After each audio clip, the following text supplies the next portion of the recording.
Assalamualaikum warahmatullahi wabarakatuh. Halo teman-teman semuanya, kali ini kita akan membahas mengenai kesimpulan dan saran pada laporan penelitian. Nah, kali ini kita masuk kepada poin pertama, yaitu poin A, pengertian dan fungsi kesimpulan pada laporan penelitian. Jadi, kesimpulan merupakan upaya untuk menemukan dan memahami makna serta pola-pola penjelasan.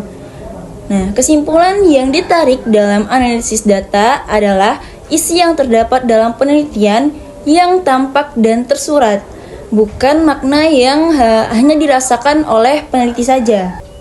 Nah, jadi kesimpulan bertujuan untuk menjawab pertanyaan dan tujuan penelitian.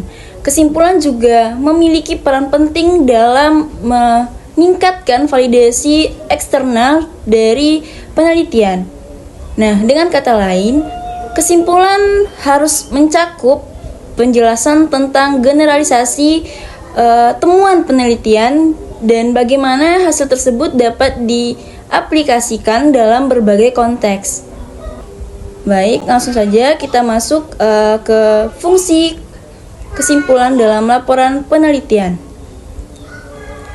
Baik, yang pertama yaitu fungsi kesimpulan pada laporan penelitian, yaitu menjawab rumusan masalah atau pertanyaan penelitian dengan hasil yang telah dianalisis sebelumnya secara objektif. Lalu yang kedua yaitu merangkum hasil temuan penelitian secara singkat dan padat agar pembaca memahami inti penelitian dengan cepat dan jelas. Lalu yang ketiga yaitu berfungsi menunjukkan kontribusi penelitian secara teoris maupun praktis untuk mengembangkan ilmu dan menerapkannya di masyarakat. Lalu yang keempat yaitu sebagai dasar untuk memberikan saran atau rekomendasi untuk lanjutan pada penelitian-penelitian yang akan mendatang. Dan juga yang terakhir yaitu kelima, memperkuat komunikasi ilmuwan atau ilmiah dengan menyampaikan pesan kunci dari penelitian kepada pembaca secara efektif. Kita masuk kepada poin selanjutnya, yaitu mengenai hubungan antara kesimpulan dan tujuan penelitian.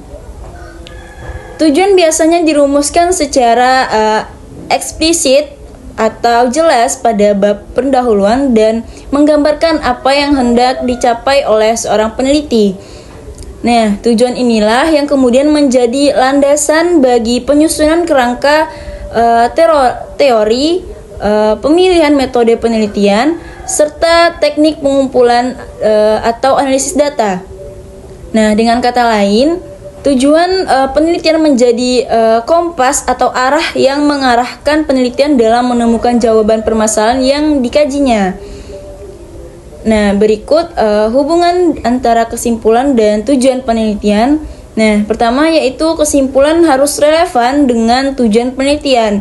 Nah, maksudnya di sini yaitu setiap tujuan yang telah ditetapkan pada penelitian sejak awal harus memiliki jawaban yang dapat ditemukan dalam kesimpulan. Dan jika ada tujuan yang tidak terjawab dalam kesimpulan, maka penelitian dapat dianggap kurang tuntas atau tidak efektif. Dan juga yang kedua yaitu berhubungan kesimpulan ini berfungsi sebagai indikator keberhasilan penelitian dalam mencapai tujuan. Nah, jika apabila kesimpulan yang diperoleh sesuai dengan tujuan, maka penelitian tersebut dapat dikatakan berhasil. Dan jika sebaliknya, kesimpulan melenceng dari tujuan, maka kualitas laporan penelitian menjadi diragukan atau kurang jelas. Baiklah, selanjutnya saya akan menjelaskan yang C, yaitu cara menyusun kesimpulan pada laporan penelitian. Yang pertama, meninjau kembali rumusan masalah, tujuan dan hipotesis penelitian. Yang kedua, mengidentifikasi temuan utama dari hasil penelitian. Yang ketiga, melakukan sintesis, bukan sekedar rangkuman. Yang keempat, menggunakan bahasa yang singkat, jelas, dan juga tegas. Yang kelima yaitu mengurutkan sesuai rumusan masalah atau tujuan penelitian. Selanjutnya yang keenam yaitu menghindari informasi baru atau yang tidak dibahas dalam hasil penelitian. Yang ketujuh, menggunakan bentuk penyajian yang sistematis. Yang kedelapan, mengaitkan hasil dengan teori atau penelitian sebelumnya. Yang kesembilan, yaitu menyusun kalimat penutup yang mengikat. Selanjutnya yang D, yaitu contoh bentuk kesimpulan pada berbagai jenis penelitian. Yang pertama, penelitian eksperimen, tindakan kelas atau PTK. Proses pembelajaran dengan menggunakan media pembelajaran kartu kuartet pada kelompok eksperimen dengan muatan pembelajaran IPS kelas 4 UPT SPF SDN Gunung Sari 1 Kota Makassar berlangsung dengan sangat baik. Yang kedua yaitu penelitian research and development dengan menggunakan metode pengembangan R dan D serta model pengembangan ADI meliputi 5 tahapan yakni analisis desain dan pengembangan implementasi serta evaluasi. Maka terciptalah bahan bacaan untuk siswa kelas 1 SD unggulan Nurul Huda Pelalangan Kalisat Jember dalam pembelajaran bahasa Indonesia.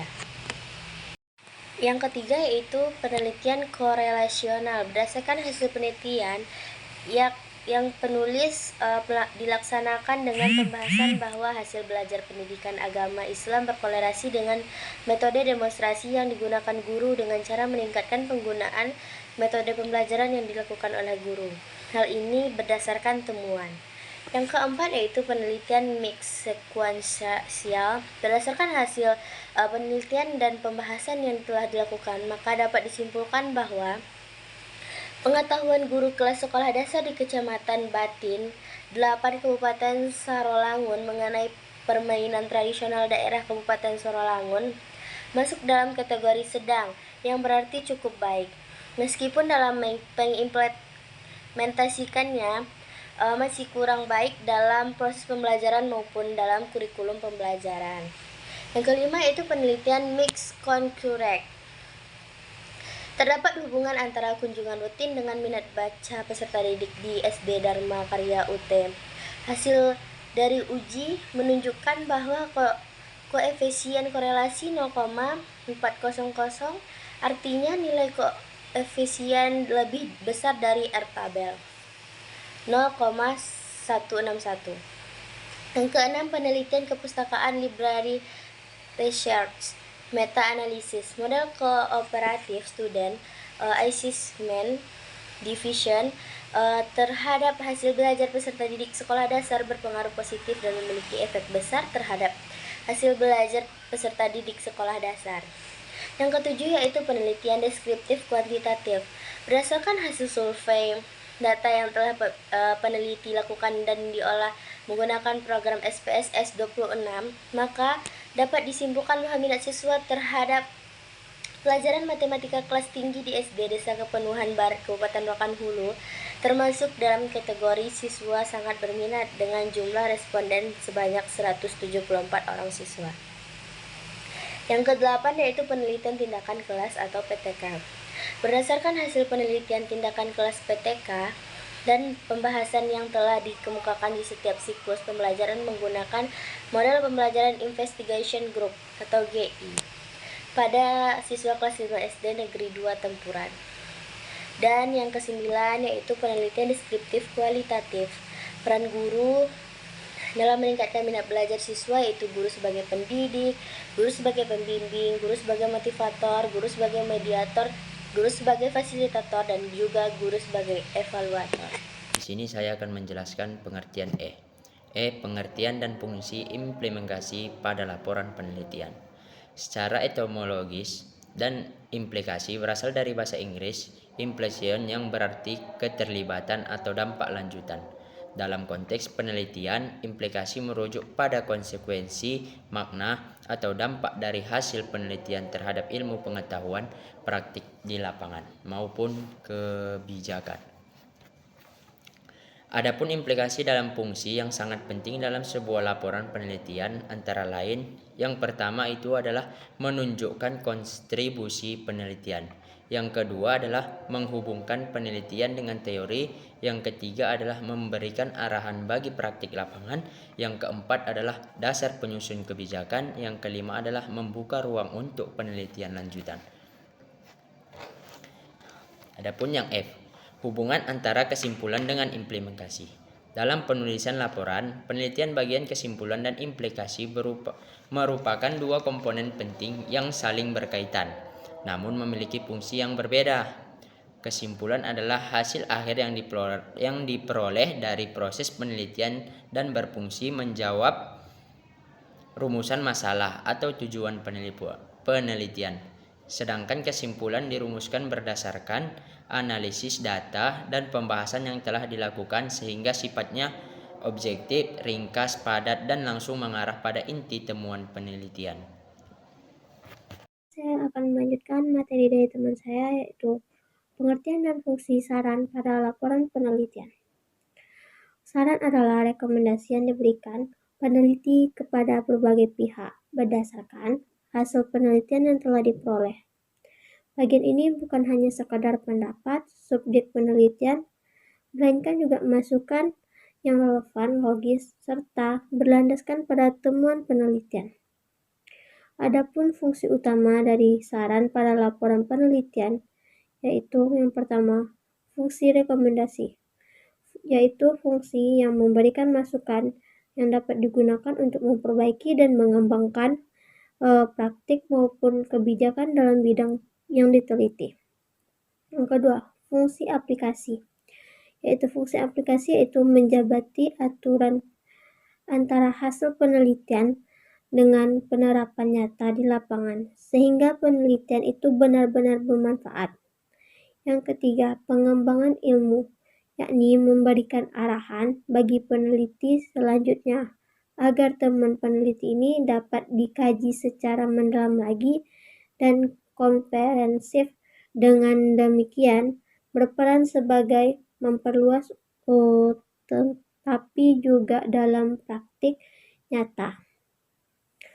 Nah, pada bagian H-nya yaitu ada hubungan antara saran dan keterbatasan penelitian. Keterbatasan penelitian adalah pengakuan peneliti terhadap adanya kendala ataupun kelemahan yang ditemukan selama proses penelitian.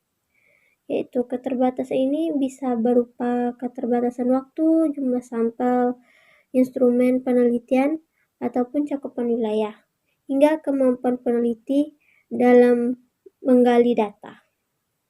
Sementara itu, saran adalah rekomendasi yang diberikan peneliti berdasarkan temuan penelitian, sehingga sekaligus keterbatasan yang dihadapi. Bagian ini berfungsi untuk memberikan arahan praktis maupun teoritis agar hasil penelitian dapat dimanfaatkan dan dikembangkan ataupun ditindaklanjuti. Hubungan antara saran dan keterbatasan. Hubungan antara saran dan keterbatasan terletak pada fungsi keterbatasan sebagai landasan penyusun saran. Keterbatasan penelitian mengungkap apa saja yang belum maksimal dicapai, sehingga saran memberikan solusi ataupun jalan agar keterbatasan tersebut dapat diperbaiki pada penelitian selanjutnya dan dimanfaatkan secara lebih baik di lapangan.